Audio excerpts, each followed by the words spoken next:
Air Marshal Ashutosh Dikshit, Vice Admiral Sanjay Vatsayan, Lieutenant General P.P. Singh, Parimal Kumar,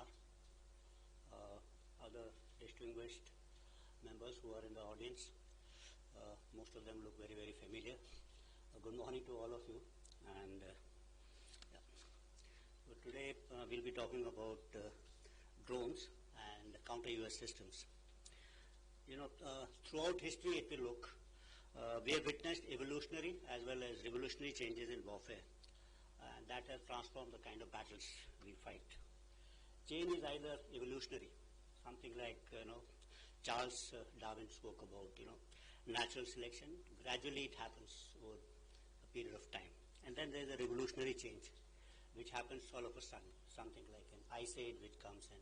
People are not adapted to it or not used to that particular environment, they go kind of extinct. So evolutionary changes have made weapons and warfighting equipment, smaller, faster, lighter, more efficient, more affordable. Long back we had rifles which were much weighty, they were large length. We have now shorter, lighter rifles, longer ranges. There's much more cheaper. We can fight at night. We can fire them at night. Similarly for tanks and aircrafts, we made them affordable.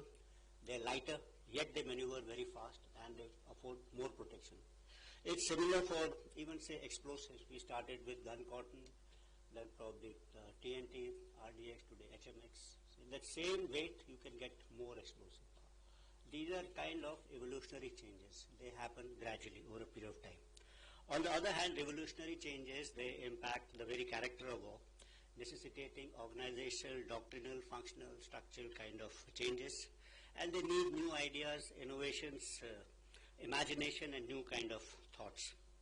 So advances in, say, this all has happened, and this has introduced those three revolutions in military affairs, which I have been talking about in a large number of seminars and talks. And first, as generally speak about it, that first revolution in military affairs due to advances in surface mobility and aerial mobility, and that changes the way we used to fight. And second revolution in military affairs was basically due to advances in communication and ICT technologies, which again network people, you could take faster decisions. And we always say that we are at the cusp of a third revolution, which is being introduced for a data-centric kind of warfare, because the advances in artificial intelligence, machine learning, data analytics and all that. So these are kind of revolutionary changes. So when we talk about drones, what do you think these are? They are introducing kind of evolutionary change or a revolutionary change in warfare. I think their development is kind of evolutionary, but their employment has been very, very revolutionary as far as warfare is concerned. Initially, the development was for small applications, limited ranges, restricted payloads. As the realization of the scope of deployment, utility, and success increased, armies started using drones in a revolutionary kind of manner. And you've seen this in number of wars which are being fought by us. Their utility grew many folds, from being simple means of transportation, photography, or videography, to becoming cost-effective force multipliers for modern warfare. Their unbridled and rampant use in modern-day conflicts proved not only their utility, but also their ubiquity. They augment manned systems and enable militaries to conduct simultaneous operations across multiple domains with fewer resources and minimal danger to human lives. If you see a human being, it's our cognitive thinking. We have always looked or preferred things which are, you could say faster, bigger, more sophisticated, more costly. We think that these are systems which are far better. Even if you look at the motto of Olympics, which says, Citius, Elitius, Fortius. It means faster, higher, stronger. It's in our DNA, it's in a system that we think that this is better. But look at a drone, which is the antithesis of what we are thinking. It's smaller, unimaginative, very, very clumsy. Most of them, the drones are not even aerodynamic. They're cheaper, they make a lot of noise, and yet they're effective, and they're unsophisticated and expensive. I think this is their USP, that it is beyond the conventional thinking. It beats conventional thinking. So this, I think, is very, very important. So So let's look at unarmed aerial vehicles. That includes drones from a factual and conceptual viewpoint. Factually, drones are a proven reality. We know that. Their widespread utility in recent conflicts demonstrate how drones can shift tactical balance disproportionately to their size or price. Factual because the government of applications of US in modern warfare is challenging traditional ideas about air superiority, ground maneuver, and force protection. Swarm tactics, autonomous and intelligent operations, MUMT, asymmetric drone warfare are making large platforms vulnerable and driving militaries to rethink the conceptual aspects of air doctrines, development of a counter US system, and adaptive rules of engagement. So in the conceptual realm, if you look, we always thought that airspace was one. It was kind of indivisible.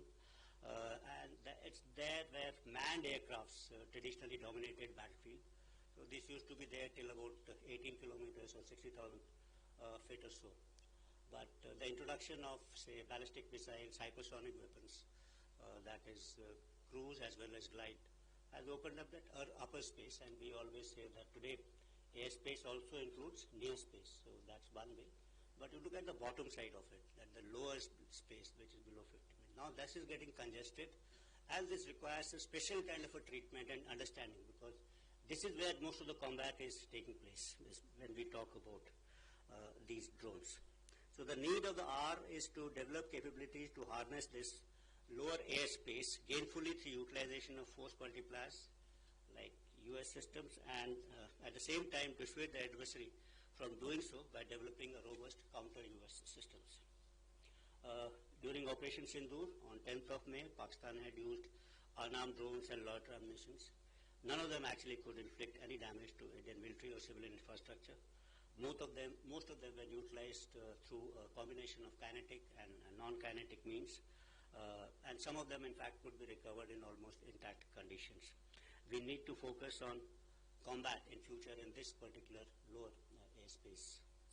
The ability to use LEO satellites for control of USS, enhance communication and navigation services, and increase the range and functionality of drones manifold. Conventional drones that work on principles of line of sight data link are limited in range and capabilities.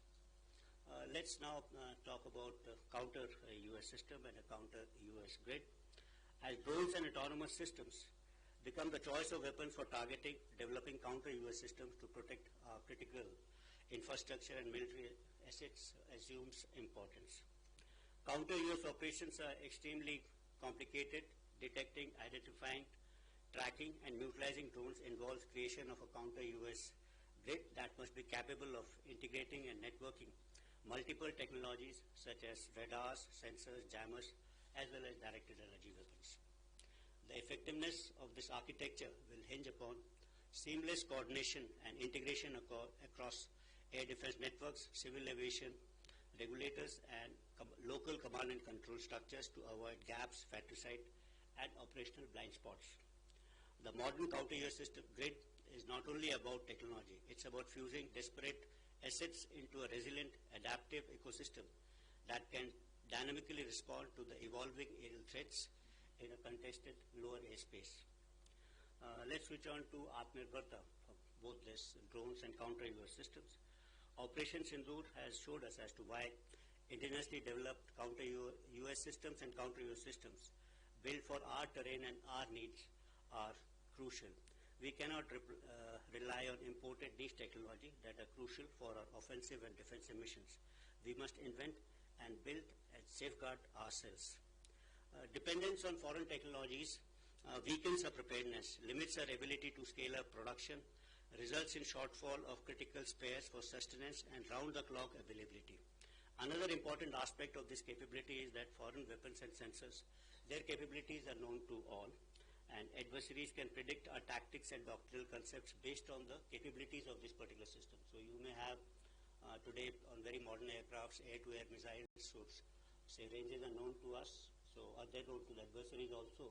And the moment if they are imported, then obviously the adversary can keep out of those ranges and develop tactics accordingly. So this becomes a severe limitation, but If you are developing systems which you own, their capabilities are not known to the enemy, and that may add an element of surprise when actually you're face to face in the initial encounters at least.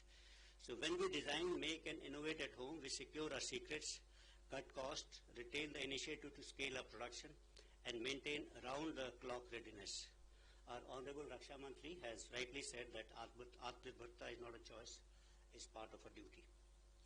In warfare, you cannot win with yesterday's weapon systems in today's warfare. In fact, today's warfare has to be fought with tomorrow's technology. I'm happy to note that this workshop is deliberating on crucial issues for Indianization and improvement in existing US and counter-US capabilities. I would like all of you during the day's deliberation to focus on a few things.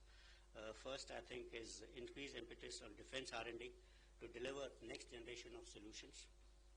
Then encourage modular, upgradable design so that new technology payloads, AI modules, EW technology can be integrated quickly. Develop standardized open architecture for plug-and-play modules for effective counter-US, both for kinetic and non-kinetic systems. Fifthly, create counter-US system testbed for startups and DRDO. Sixthly, invest in secure sovereign software stacks for UAV control and anti-jamming. Seventhly, we could focus on stealth and next generation of UAVs. And last and not the least, develop a long-term vision roadmap for SON drones, drone carriers, MUMT, direct energy weapons, artificial intelligence-powered counter-US systems, etc. And so on. Towards the conclusion, I would say that this one-day workshop being organized by the Office of Scientific Advisor to CISC in collaboration with CENJOS is a much-needed steps towards evolving strategy to make India self-reliant and future-ready in counter-US and US technologies. I'm also very happy to note that the exhibition is being organized on the sidelines of this workshop to provide an opportunity to the industries to showcase their products to the users. I wish all the participant speakers, organizers, the very best for an unprecedented success for the workshop come exhibition, and look forward to a feedback to institute further and necessary improvements. Then I will have a small little submission. This third particular session, I believe, can be renamed as Challenges in Indianization of UAV Components rather than talking about problems envisaged by users to the use of imported components in the UAV. That would not be a correct kind of a message. Thank you, ladies and gentlemen, for a very, very patient hearing. Thank you.